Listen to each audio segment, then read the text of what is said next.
Пенсилванија е политички поделена сојузна држава која може да го одреди исходот на овие избори.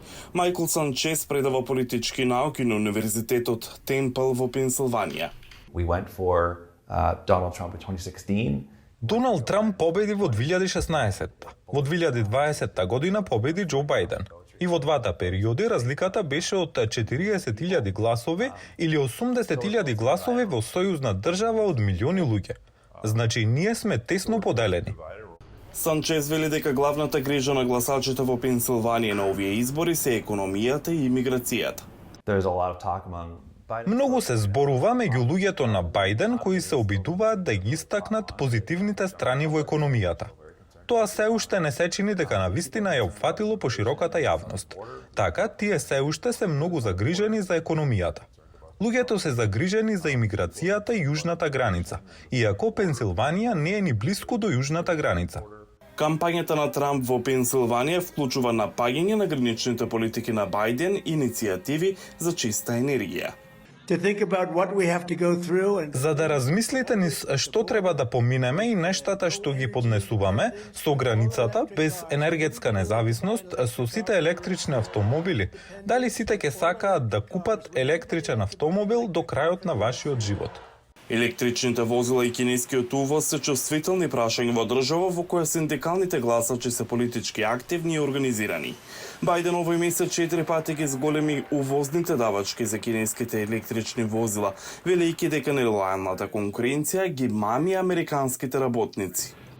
Решен сум дека иднината на електричните возила ќе биде направена во Америка од синдикалните работници. Трамп на собствениците на оружје во Пенсилванија им рече дека на Бајден му недостига карактер за да служи уште 4 години. Џо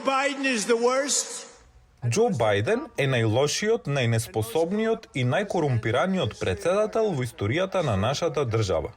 Бајден пораснал во градот Скрентон во Пенсилванија и води кампањи за тие локални работнички корени, прикажувајќи го Трамп како некој за кој тој вели, цитирам, се поклонува на милиардерите. Сите знаеме такви момци додека растеме. Мојата визија за Америка е надеж и можности. Поглед од Скрентон. Тоа се американците од работничката класа како тебе. Кандидатката за подпредседател на Бајден, подпредседателката Камала Харис водеше кампања во Пенсилванија, што е нејзина 4-та посета оваа година. Ние веруваме во ветувањето на Америка, ветување за слобода, еднаквост, можности и правда, не само за некои, туку за сите. Таа рече дека гласачите во Пенсилванија не треба да бидат заведени од Трамп и неговите сојузници. Во овој момент екстремистите се обидуваат да ја поделат нашата држава и ние ги гледаме како потекнуваат ксенофобија и омраза. Трамп им порача на жителите на Пенсилванија дека ќе ја врати позицијата на Америка. Ќе ја вратиме американската сила дома.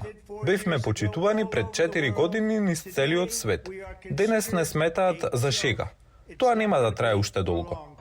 Политичкото истражување на Филаделфија Инквајер овој месец покажува дека нема голема разлика меѓу Бајден и Трамп во Пенсилванија, со помала подршка за Бајден и кај младите и кај афроамериканските гласачи во споредба од пред 4 години.